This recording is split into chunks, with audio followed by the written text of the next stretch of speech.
necesidad de por qué tenemos que invitar a alguien. Cierra tus ojos allí donde estás y dile: Señor, te doy gracias, porque en primer lugar abriste mis ojos a un nuevo día, Señor. Gracias, Señor, porque tú me guiaste hasta aquí, porque hay una palabra que es para mí, Señor, en esta mañana. En el nombre de Jesús, colocamos nuestras vidas, nuestro corazón, nuestra mente, Señor, y nos disponemos para que tu Santo Espíritu hable, Señor, en este día. Muchas gracias, Dios, porque con toda libertad, Señor, podemos acercarnos a ti en este país, y te pedimos, Dios, que siempre esa libertad exista, Señor, para que podamos escuchar, hablar, compartir de ti, Señor, en cualquier momento, sin ninguna restricción. Te damos muchas gracias y ponemos este tiempo en tus manos, en Cristo Jesús. Amén y amén. Les he venido hablando en estos últimos domingos que a partir de este mes vamos a tener una temática bien especial que se llama evangelismo y extensión. Y vamos a hacer mucho énfasis en estos dos aspectos de nuestra vida cristiana. El tema del día de hoy lo he titulado Evangelismo intencional. Oye bien, evangelismo intencional. Y quisiera que me acompañara en la lectura del Evangelio según San Mateo, capítulo 28, versículos 16 en adelante. Dice así: pero los 11 discípulos se fueron a Galilea, al monte donde Jesús les había ordenado. Y cuando le vieron, le adoraron, pero algunos dudaban. Y Jesús se acercó y les habló diciendo: toda potestad me es dada en el cielo y en la tierra. Por tanto, id y haced discípulos a todas las naciones, bautizándolos en el nombre del Padre y del Hijo y del Espíritu Santo, enseñándoles que guarden todas las cosas que os he mandado.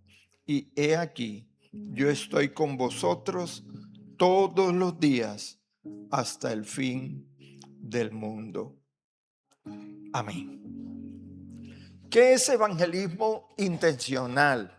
Bueno, por evangelismo intencional hacemos referencia a la intensificación del compartir la palabra en aquellos territorios que son influencias de la iglesia. Si la iglesia está ubicada en un sector, en un barrio, aquellos sectores que son influencias en nuestra familia, en nuestra vecindad, en el barrio o en el lugar de estudio o de trabajo. Allí tenemos que intensificar el evangelismo. Por eso lo llamamos evangelismo intencional. ¿Sabe? Cuando yo hablo de evangelismo intencional, estoy hablando de varias formas para compartir la palabra.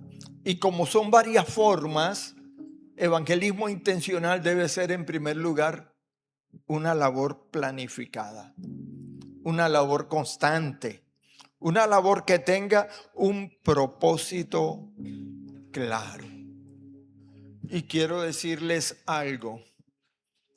No importa cuántas veces, cuántos años venga una persona a una congregación, se reúna en una congregación, no importa cuánto tiempo dure esa persona llegando a una conversación. Lo más interesante es que esa persona tenga un encuentro personal con el Señor Jesucristo. Porque si no tiene un encuentro personal con el Señor Jesucristo, de nada vale estar aquí metido todos los domingos o en cualquiera de los grupos de WhatsApp que nosotros tenemos y que en las semanas nosotros nos reunimos. Aquí en este texto que acabamos de compartir, ¿verdad? Nosotros vamos a ver varias acciones que el Señor nos deja a través de su palabra para la manera de realizar un evangelismo intencional. Y en la Gran Comisión, como así se llama este texto, en la Gran Comisión encontramos 4 elementos básicos de un evangelismo intencional. El primero, la identificación. Luego, la oración. Luego, la autoridad. Y por último, la proclamación. Notemos que cuando el Señor Jesucristo y el evangelista Mateo subraya esta porción de la palabra, el Señor ha resucitado. ¿En qué lugar resucitó el Señor Jesucristo? Santo. ¿Dónde lo crucificaron? ¿En Galapa? ¿En Ruitoque? ¿Dónde crucificaron al Señor Jesucristo? Alguien que se atreva y me lo diga. En Jerusalén. Fue en Jerusalén donde al Señor Jesucristo lo crucificaron. Dice la Biblia que las mujeres fueron tempranito a visitar la tumba para ungir con aceite el cuerpo de un Cristo muerto, pero se encontraron que no había ningún cuerpo allí y que ya Jesucristo no estaba. Las mujeres salieron corriendo y le dijeron a sus discípulos: se han llevado al maestro, no lo encontramos. Los discípulos corrieron. Dice, Pedro y Juan llegaron a aquel lugar, pero lo que encontraron fueron los envoltorios por allí recogidos y todo, mas el cuerpo no estaba. Luego se le apareció el Señor a unas mujeres. Y cuando después de todo esto, el Señor le dice a sus discípulos: nos vemos en Galilea. Nos vemos en Galilea. Y aquí viene lo primero que les dije, los componentes de este mensaje: identificación. ¿Por qué en Galilea? Dice, pero los 11 discípulos se fueron a Galilea, al monte que Jesús les había señalado. Si nosotros miramos allí, ¿verdad? Allí hay 2 palabras que son claves en este momento. Y esas palabras son Galilea y monte. Sí, se fueron a Galilea, al monte que Jesús les había señalado. La pregunta es, ¿por qué a Galilea? Si nosotros miramos que Marcos, Juan, Pedro y algunos de los demás discípulos, casi en su mayoría, todos eran oriundos de Galilea. La mayoría de ellos eran oriundos de Galilea, eran galileos. Fue allí en Galilea donde en un monte el Señor alimentó a 5,000 personas. Fue allí en Galilea donde Jesús nació. ¿Dónde nació el Señor? En Belén de Judea, pero con el edicto del emperador romano de empadronar a la gente, ellos tuvieron que irse a Nazaret. Y en Nazaret de Galilea fue donde se crió el Señor Jesucristo. Entonces, aquí nosotros podemos mirar algo interesante, y es que cuando el Señor comenzó su ministerio y lo comienza en Galilea, la gente se maravillaba por lo que él decía y la gente se preguntaba, bueno, ¿y este cuándo aprendió a hablar así? ¿No es este el hijo del carpintero? ¿No son sus hermanos Perencejo, Menganejo y Sutanejo y sus hermanas? O sea, la gente conocía al Señor Jesucristo en Galilea. Hoy te quiero decir, ¿Cuál es la Galilea de nosotros? ¿Cuál es la Galilea de nosotros? ¿Cuál es nuestra Galilea? Galilea es el entorno donde nosotros nos criamos, donde hemos nacido, donde nos conocen. Esa es nuestra Galilea. Y el Señor los lleva en primer lugar a Galilea. Y con esto quiero decirte algo. Tenemos que identificar en primer lugar cuál es la Galilea nuestra. ¿Cuál es nuestra Galilea? ¿Sabe? Cuando mi esposa y yo conocimos del Señor en los años 1600, ¿verdad? Ya vamos a cumplir casi, estamos en 49 años, estamos cumpliendo ya casi 50 años de haber conocido de Dios. ¿Y dónde lo conocimos? En nuestra Galilea. ¿Por qué? Porque alguien nos invitó a un grupo. Alguien nos dijo, oye, los invito el sábado para que vayan a un grupo. Y ese día nosotros fuimos a ese grupo con una expectativa, no de conocer a Cristo, con una expectativa de criticar todo lo que estaban haciendo en ese grupo. Y quizás cuando nosotros invitamos a alguien de nuestra Galilea a que se acerque y que mire lo que estamos haciendo aquí, lo primero que hace es la expectativa, es la crítica. ¿Qué están haciendo? Después de que yo terminé o que se terminó ese sábado la reunión, lo primero que me asaltó en mi mente fue, yo voy a desenmascarar a ese sinvergüenza que está engañando a estos pelados. Esa fue mi intención. Y quizás esa es la mayoría de los pensamientos de la gente que viene por primera vez a una congregación. Pero ¿sabes algo?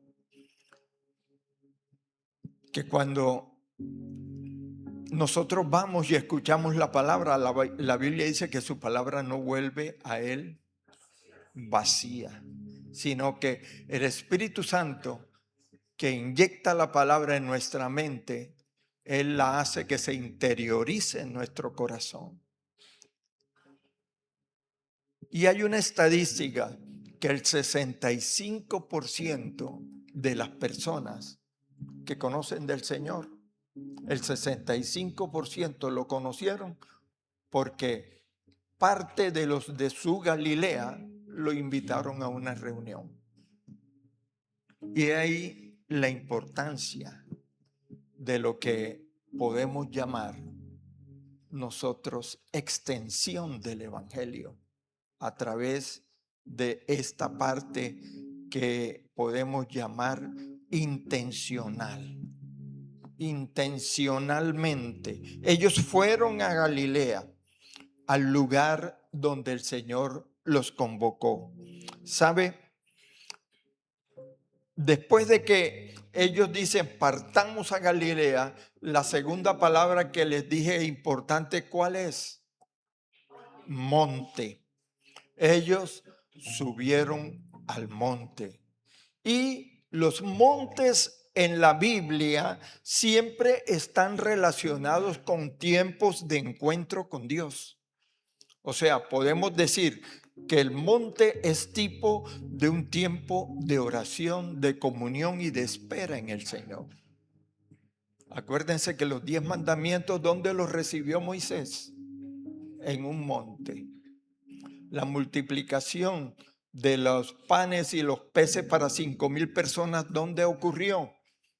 En un monte. ¿Dónde le habló Dios a Elías? En un monte. Siempre los montes están relacionados con el contacto entre el Señor y la tierra. Ellos subieron al monte. ¿Qué significa eso? En cuanto a lo que nosotros queremos hacer referencia, tenemos una Galilea una Galilea a la que en esa Galilea pertenecen muchas personas nuestras, familiares, conocidos, vecinos, amigos, compañeros de trabajo, de estudio, qué sé yo, cualquier cantidad de personas, pero esas personas necesitan que tú subas al monte de la oración para interceder por ellos. ¿Amén o no amén? Amén. Cuando Jesucristo estaba a punto de ser entregado, ¿qué hizo? Subió a un monte. Dice la Biblia, el monte de la transfiguración. En ese monte Cristo empezó a interceder por cada uno de nosotros. Aunque tú no lo creas, en ese monte Cristo estaba orando por ti. Empezó a interceder por cada uno de nosotros. Y en ese es el monte de la oración donde nosotros tenemos que poner delante de Dios a estas personas que, conocidos, familiares o amigos, nosotros en nuestro corazón queremos que se entreguen a los pies del Señor. Hay un monte que está esperando nuestra presencia. Es el monte donde nosotros podemos clamar y pedir por aquellas personas. Amén. Amén. ¿Sabe? Cuando Alma y yo llegamos a este grupo, se terminó el grupo, nosotros nos fuimos para casa.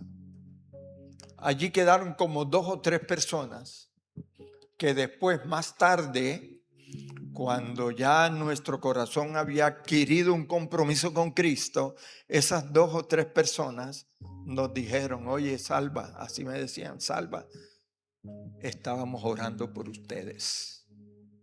Estábamos orando por ustedes.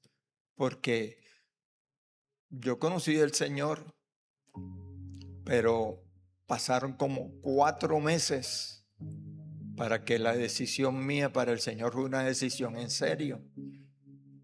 Pero mientras tanto, en esos 4 meses donde todos los sábados íbamos a esa reunión, habían 2 o 3 personas que estaban orando por nosotros. Alma se entregó al Señor desde el comienzo. Yo digo que si Alma, mejor dicho, no se hace novia conmigo, termina en monja. Para allá iba, no le ven la carita de monja que tiene. ¿Sabe? Tenemos que subir al monte del clamor, al monte de la oración, al monte de la intercesión, porque los montes indican tiempos de preparación para algo más grande que ha de venir. Hemos de orar por nuestra casa, por lo que conforman no solamente el núcleo familiar, sino nuestra familia extendida.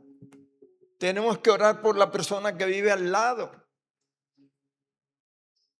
Oye, hay algo bien chévere. Llevamos como 1 mes y medio de que nos pasamos del lugar donde vivíamos a otro. Y en aquel lugar, en este nuevo lugar donde estamos, ya nosotros habíamos vivido antes. Y qué rico fue que cuando nosotros ya después de que nos organizamos, que empezamos a salir y estas cosas, nos veíamos con vecinos nuestros que estaban allí y que estaban todavía viviendo en el mismo lugar, y nos los encontrábamos en los ascensores y nos decían: pastor, qué gusto verlo.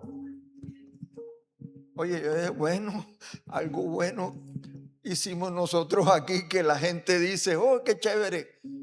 El constructor del edificio que vive ahí mismo en un penthouse, un día me lo encontré en portería y llega él y se acerca y le da un abrazo a Alma, tremenda barriga, casi que la ropa.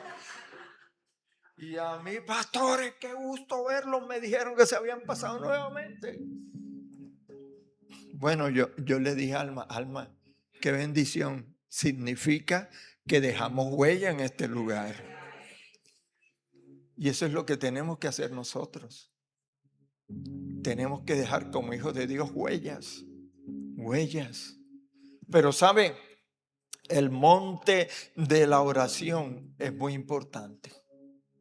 Cuando Pedro y Juan fueron encarcelados en Jerusalén por predicar la palabra, cuando ellos fueron encarcelados y cuando ya los iban a soltar, amedrentándolos y qué sé yo, les dijeron, les vamos a pedir un favor, que si salen de aquí jamás vuelvan a mencionar el nombre del Señor.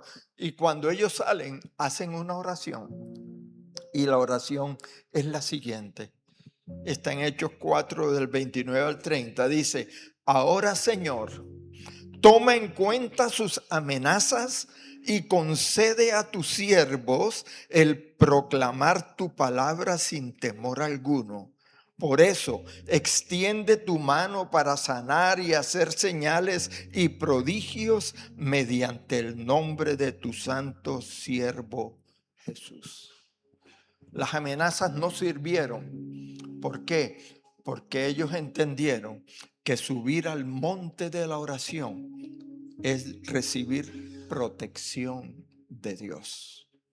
Cuando nosotros subimos al monte de la oración y clamamos, ¿verdad?, por aquellas personas que están en nuestro corazón y deseamos que ellos estén a los pies de Cristo, el Espíritu Santo empieza a obrar no solo en nosotros, sino en la persona por la que estamos orando.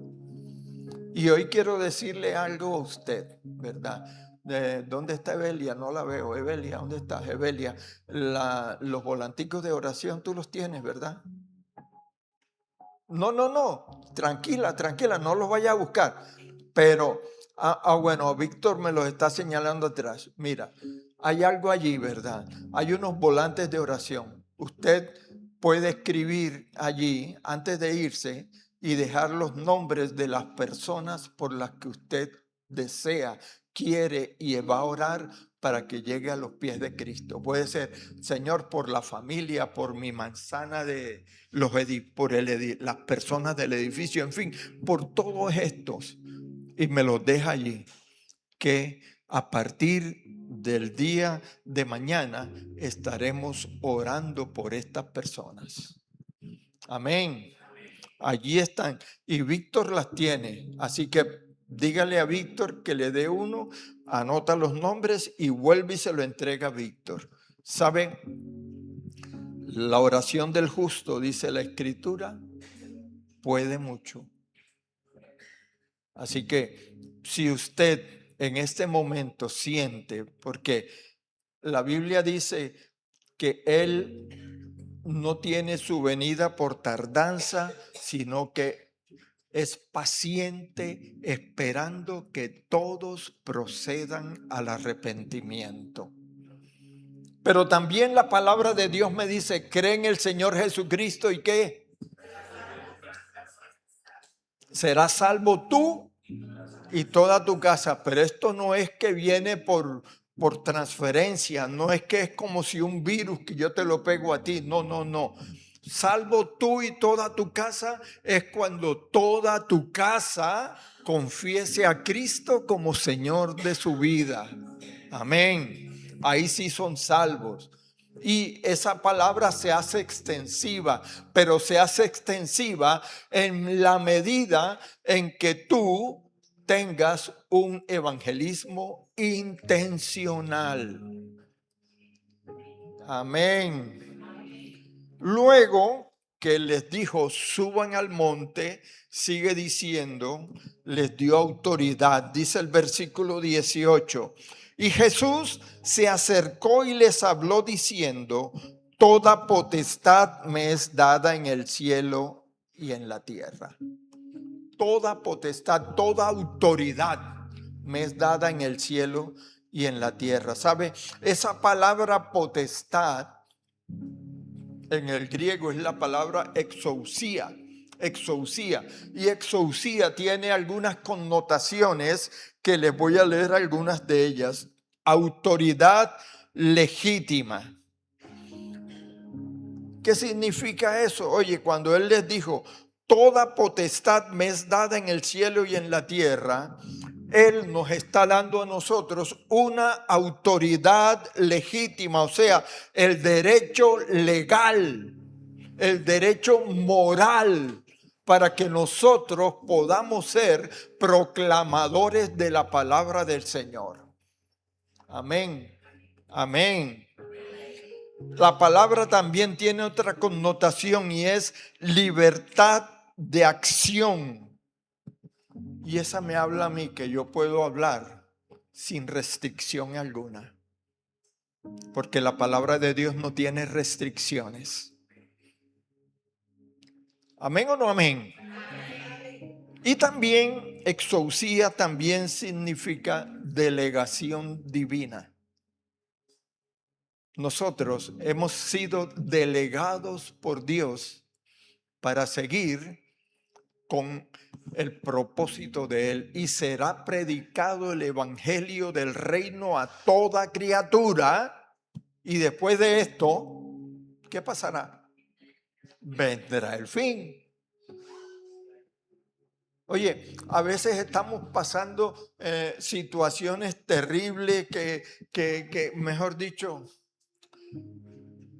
y nuestra oración es, no Señor, sácame de esta, sino ven pronto, Señor. Quiero que me saques de aquí, pero rapidito, ven pronto. No, el Señor viene cuando el evangelio se haya predicado en todas partes. ¿Y cuándo se va a predicar el evangelio? Cuando el evangelio entre en tu casa, cuando el evangelio entre en tu familia, cuando el evangelio entre en tu barrio, cuando el evangelio entre en tu edificio, cuando el evangelio entre en los lugares de influencia que tú tienes. ¿Quieres aligerar la venida del Señor Jesucristo? Empieza a hablar de Cristo.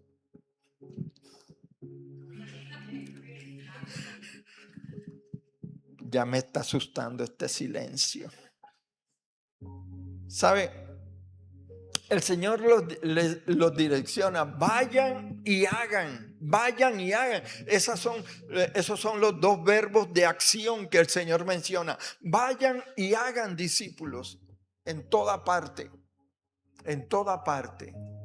Hoy esas palabras el Señor las está repitiendo a cada uno de nosotros. Vayan y hagan. Vayan y hagan. En el edificio hay un hermano en la fe. Él es el portero y él viene aquí a la iglesia. Pero hay dos más que están allí. Y uno que no conocía yo anteriormente. En estos días se me acercó y me dijo, oiga, ¿cómo es eso de evangélicos y cómo esas cosas? Yo dije, epa, está blandito. Y empecé a compartirles de la palabra. Ese es el que le hace los descansos a los otros dos. El turnador. Ese. Sí, porque yo he escuchado que no sé qué. ¿Cómo es que? ¿Qué es eso? ¿Qué es eso? Está blandito. Estamos orando por él. Él se llama Sandro. Pero Alma le dice Bruno. No sé por qué. Le dice Bruno.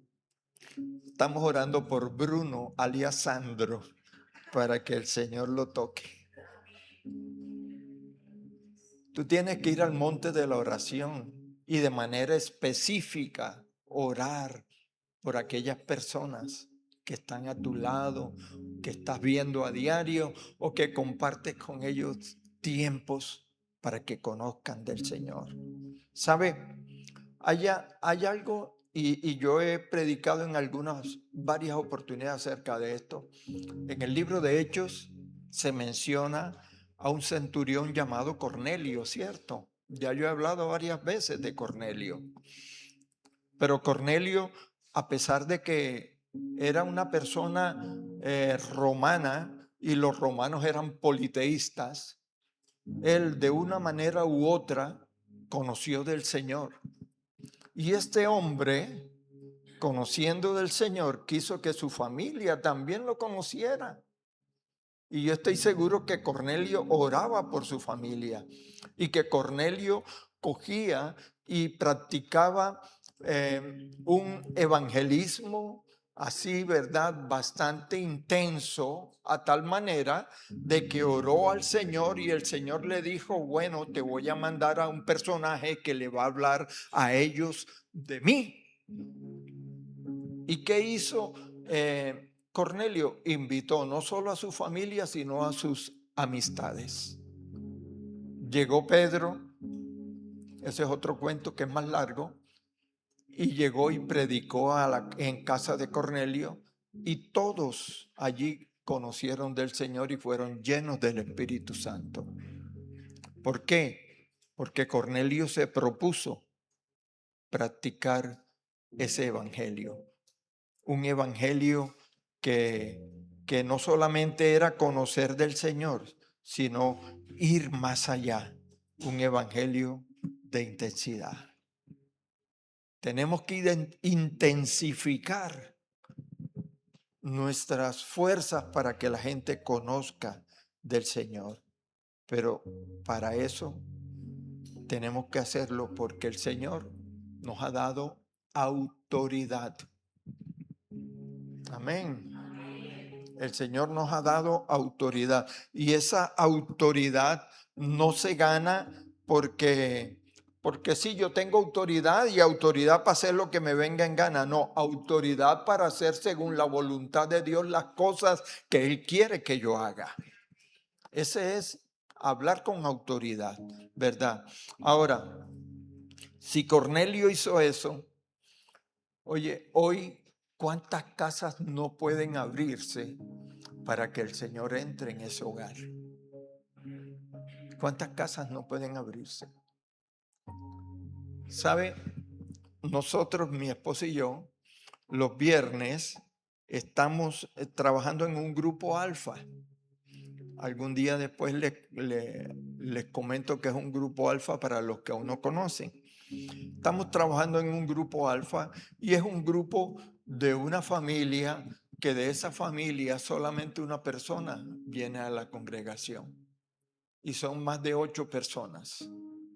Pero estamos en la tercera semana y hay muchas personas inquietas allí ya, deseosas de saber más de Dios, más de Dios.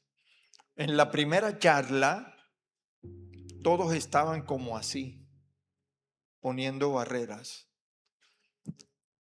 Ya este viernes, a través de las preguntas, ya las personas comenzaron a dialogar y a decir sus opiniones, y ya las opiniones ya están más orientadas hacia lo céntrico del Evangelio.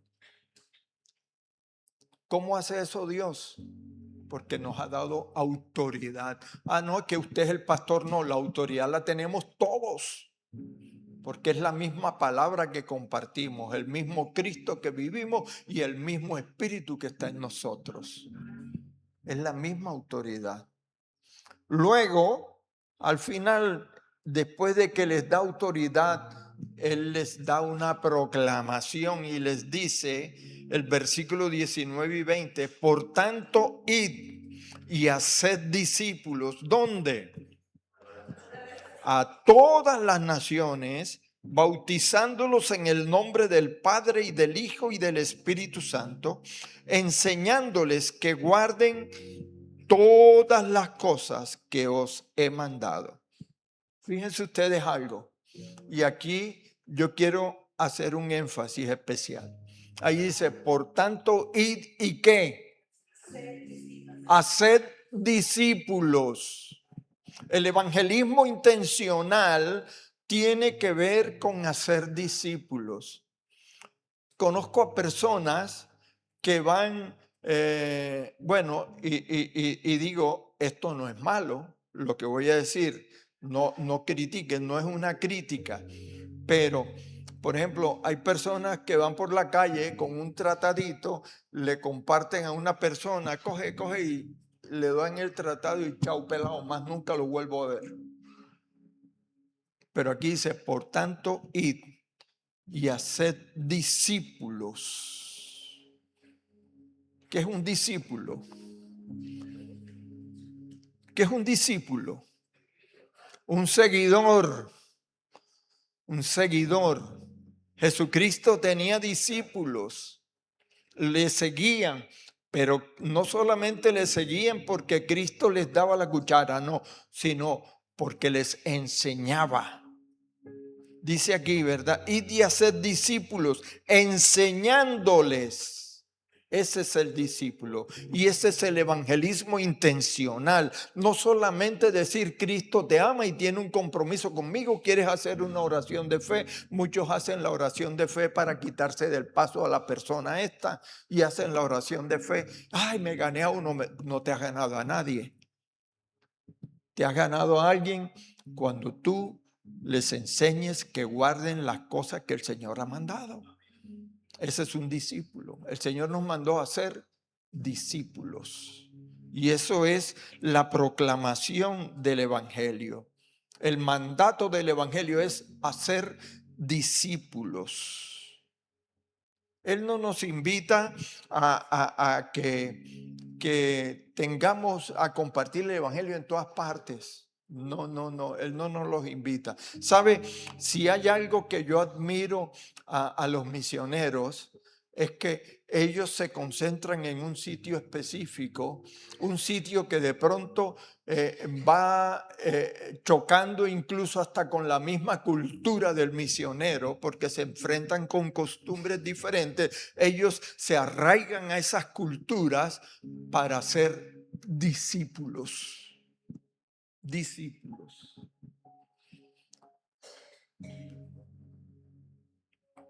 Tenemos gente que discipular. Tenemos gente que discipular. ¿Sabe? Cuando Alma y yo vamos a Barranquilla y allá en la casa de la familia Freile, todos conocen del Señor, todos conocen del Señor para gloria de Dios. Pero cuando vamos allá, entonces tenemos que hacer como un discipulado, porque empiezan a hacernos preguntas de esto, preguntas del otro, y esto, y esto, y esto, y ahí hacemos como un pequeño discipulado con ellos. Y qué hermoso es que nosotros podamos ver una familia completa rendida a los pies de Cristo, interesada en conocer las cosas del Señor. Y qué interesante es que cada uno de nosotros sea un maestro de la palabra.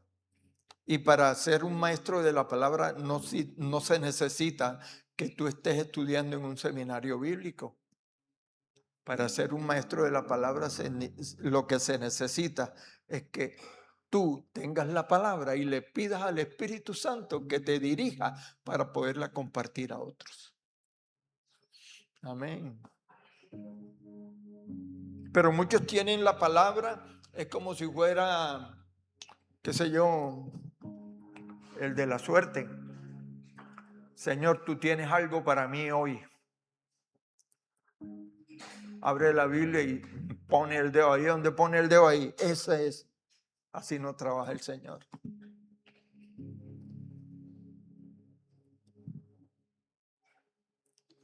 Mira,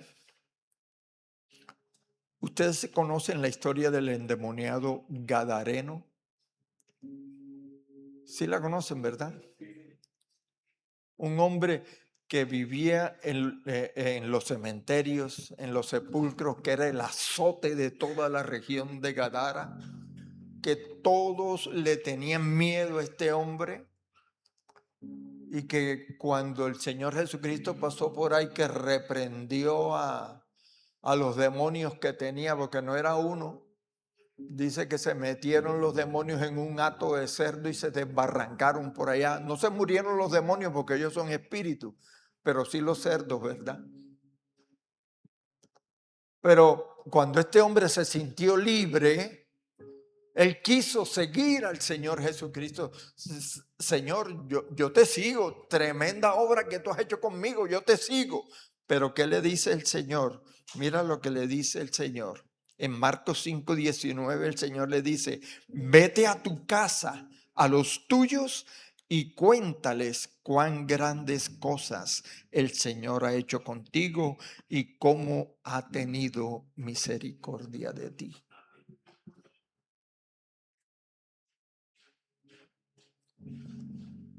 En casa, mi madre decía: este no va a servir para nada. Me decían a mí: este no va a servir para nada, por lo borrachón. Este no va a servir para nada.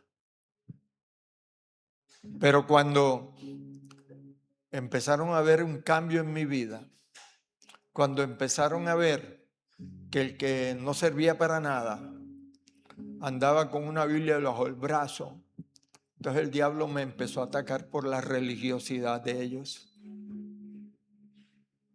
Hasta el día en que, como ya les he dicho a ustedes, un día mi madre dijo: te prefiero borracho que con una Biblia debajo del brazo.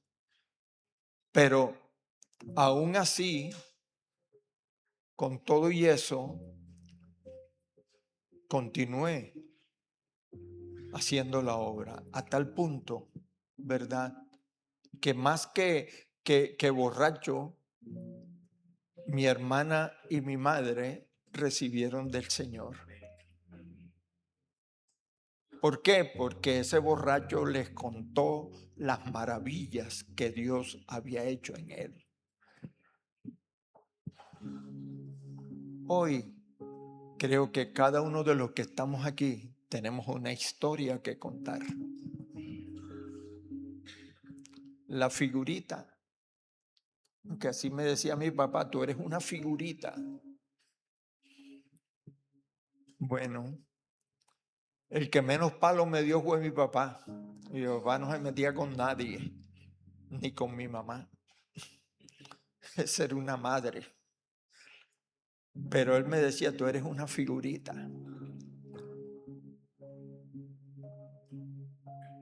Y quiero decirles, hermanos, que hasta mi papá se convirtió al Señor.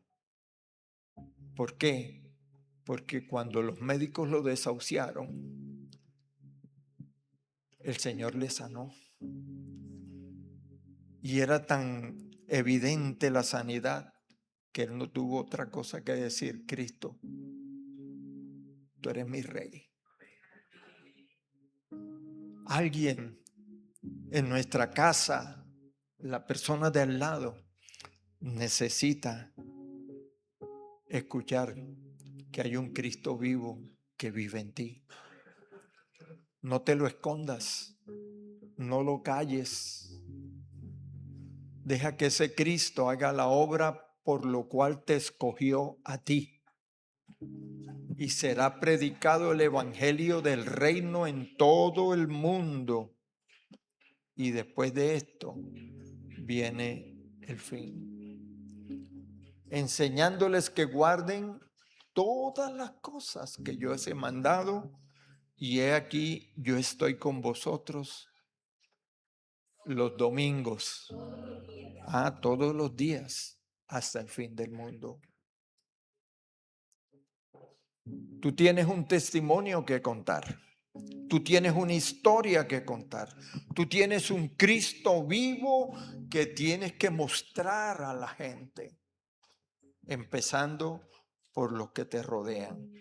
Yo te invito a que te coloques sobre tus pies en este momento y puesto sobre tus pies empieces a mirar allí, ¿verdad?, ese Cristo poderoso que un día te dijo: no te desampararé, no te dejaré, siempre te sustentaré con la diestra de mi justicia. Ese Cristo que hoy vive en ti. Padre, en el nombre de Jesús, permíteme, Señor, que intencionalmente pueda acercarme a aquellas personas que están a mi alrededor, familia.